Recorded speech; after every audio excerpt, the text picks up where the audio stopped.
back to the pen and inkwell. You'll have noticed that this looks a little bit different today. It isn't the usual setup. I'm not at home today. I'm actually down on the south coast of Devon in a beautiful, beautiful place called Torcross. You can see the sea literally right behind me. And I just wanted to take this opportunity to use this backdrop and get one of these videos done and get them out to you, because I haven't posted a video now for a couple of weeks, and I wanted to make sure that I get something out whilst I'm still, whilst I'm not at home. So therefore, lighting's not as great as it usually would. I haven't got any of my lights here with me, but it doesn't really matter, does it? So I'm going to do something a little bit different today. I've only ever reviewed one other vintage pen, and that was one that John Soroka loaned me. So I was going to say lent, and then I ended up with loan. Quite a little while ago, back at the Bristol Pen Show, and that was a Parker 51.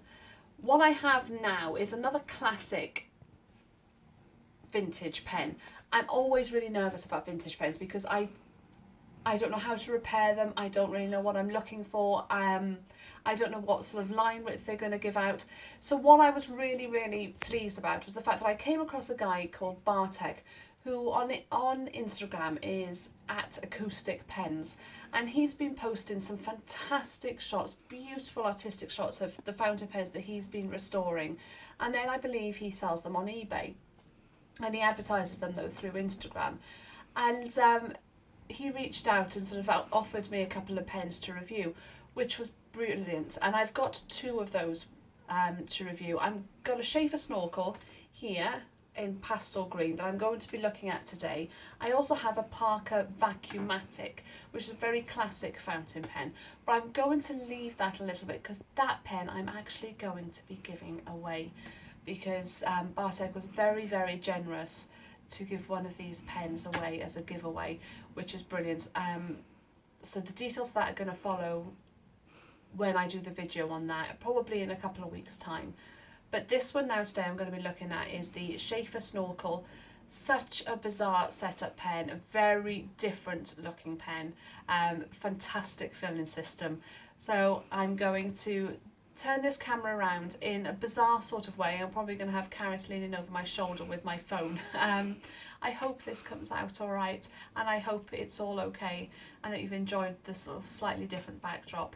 But thank you very much, and I'll see you very shortly and have a look at this in detail. So welcome back. So we've got this Sheaffer Snorkel, and this colour is pastel green.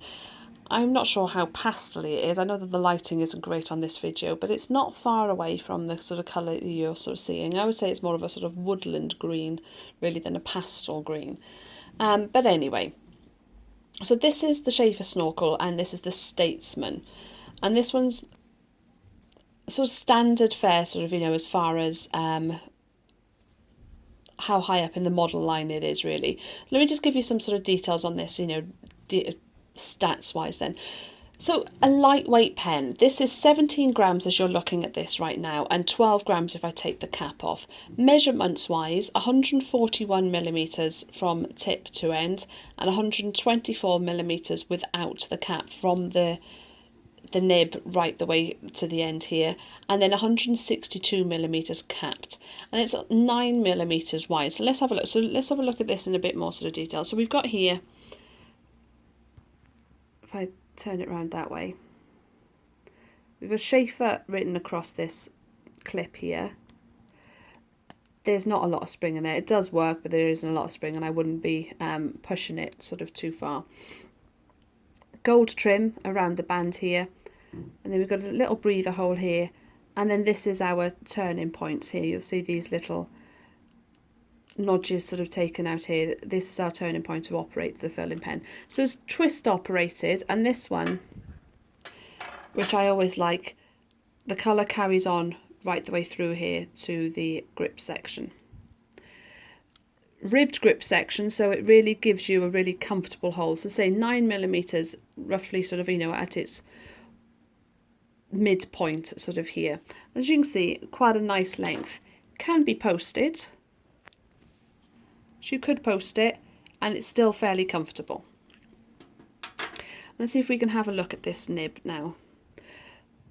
Inlaid nibs, absolutely love this nib. So this is a palladium silver nib, and this is a fine point, and it is one of the most beautiful nibs I've ever written with.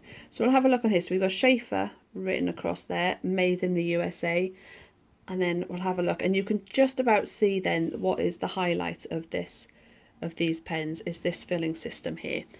So this particular pen dates back, made in the 1950s, and say this is a middle of the line Snorkel.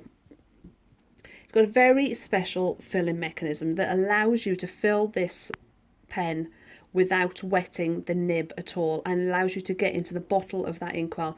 I got a couple of bottles at the moment. I just can't get the rest of the ink out when you have to dip so much of the nib in it, but this really does allow you to do that.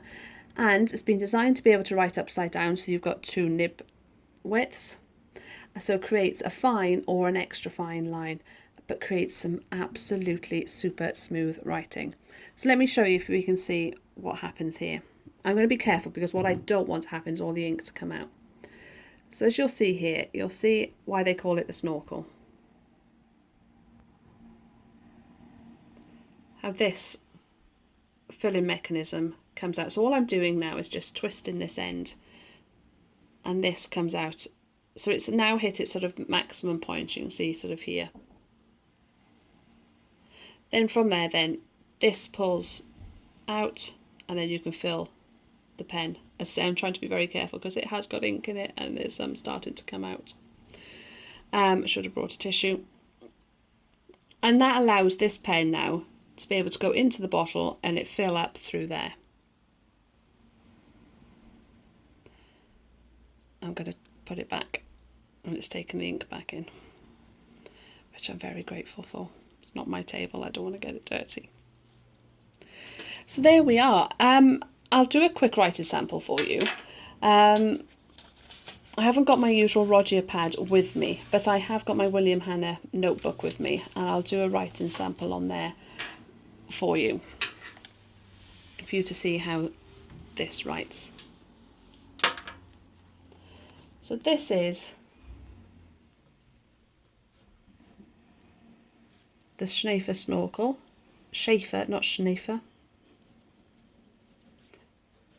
Statesman.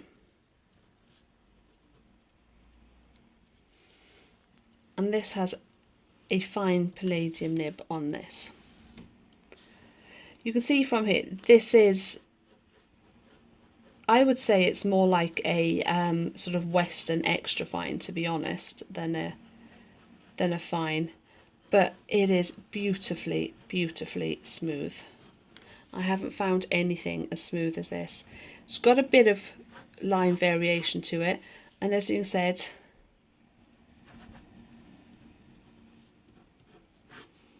you can write upside down with it as well to give you a very, very fine line there. This ink, if you're wondering, is Pelican Blue Black. It is quite a wet nib on this. I mean, it could be that Bartek's actually sort of made it that way. I've got a Lamy Safari here right next to me that we can use as comparison. So very similar in size, look, to this Lamy Safari, well, All Star, sorry. But if I give you a bit of line variation as well, this is an extra fine Lamy Safari nib, and as you can see, they're very, very similar. I love it. I am absolutely in love with this pen. I'm in love with the simplicity of it. It's not the prettiest pen I've ever had in my life, but I can definitely see it not being my last. If you've got any more questions, please feel free to drop me a line. As I say, I'll be doing the Vacuumatic as well very shortly. But any questions about this, I'll leave a link over to Bartek at Acoustic Pens on Instagram below, for you. But please subscribe to my channel, let anybody else know, and any questions then, be very happy to help. Thank you all and have a good time. Bye.